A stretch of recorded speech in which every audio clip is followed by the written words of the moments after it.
Hello students, our today's topic is surface areas and volumes class 10. And today's question, a medicine capsule is in the shape of a cylinder with two hemispheres stuck to each of its ends.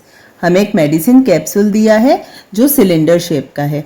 तो यहाँ हमने to imaginary lines draw की है. ये centre में हो गया हमारे पास सिलेंडर और इसके जो दोनों एंड्स हैं वहाँ टू हेमिस्फीयर स्टक किए हुए हैं और इन तीनों से मिलकर ये कैप्सूल का शेप बनता है. The length of the entire capsule is 14 mm. अब इस कैप्सूल की जो एंटायर लेंथ है, इट मीन्स यहाँ इस एंड से लेकर इस एंड तक, ये है 14 mm.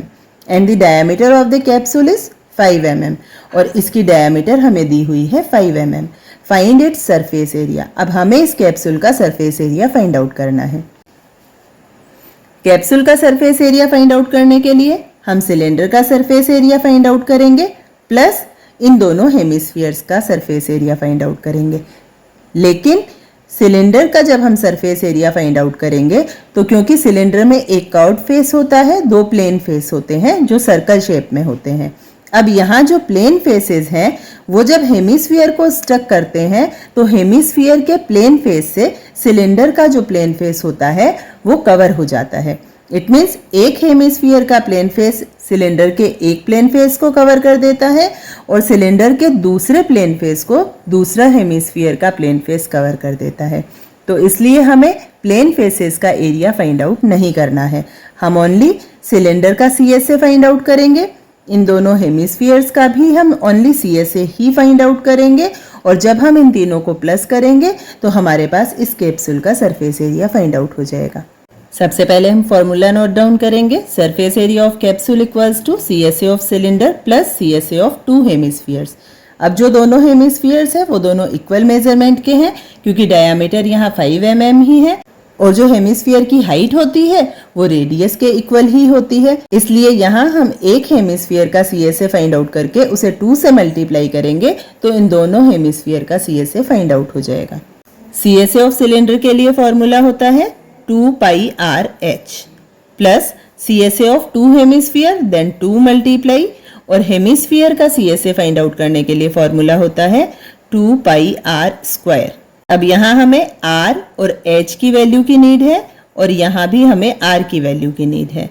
अब यहाँ क्योंकि सिलेंडर और हेमिस्फीयर दोनों की r इक्वल है इसलिए हम इसे r1 या r2 नहीं करेंगे. अब r इक्वल्स टू होगा d/2 और d की वैल्यू हमें दी हुई है 5. इट मीन्स r हो गई 5/2 mm. h जो है वो एंटायर कैप्सूल की हमें दी हुई है 14 mm. हमें यहाँ ओनली सिलेंडर की हाइट फाइंड आउट करनी है. इसलिए सिलेंडर की हाइट फाइंड आउट करने के लिए हम दोनों हेमिस्फीयर की हाइट को एंटायर हाइट में से माइनस कर देंगे. तो हमारे पास जो लेफ्ट हाइट आएगी वो होगी सिलेंडर की हाइट. अब जो हेमिस्फीयर की हाइट है वो रेडियस के इक्वल होती है और रेडियस हमने फाइंड आउट की है 5/2 mm. ये एक हेमिस्फीयर की हाइट है और हमें दोनों हेमिस्फीयर की हाइट को एंटायर हाइट में से माइनस करना है.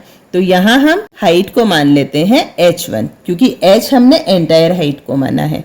अब h1 फाइंड आउट करने के लिए हम h में से माइनस करेंगे 2 टाइम r को.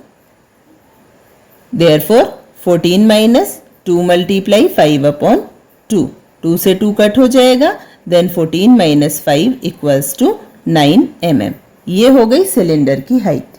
अब हम वैल्यूज पुट करेंगे.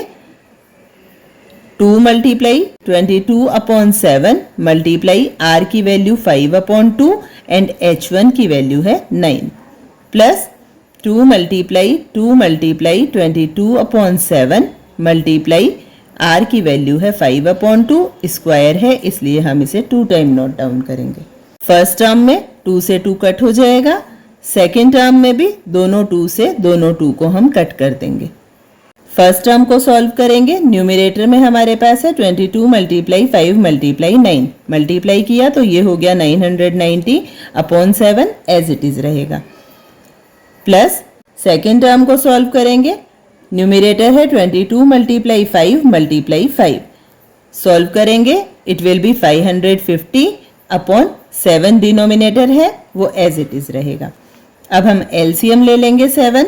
Then 990 plus 550. Sum find out करेंगे, ये हो जाएगा 1540 अपॉन 7। सॉल्व करेंगे, 7 2 ज़ा 14, 1 लेफ्ट रहेगा, 7 2 ज़ा 14 एंड 0, 220 mm स्क्वायर। ये हो गया इस कैप्सूल का surface area. That is the answer.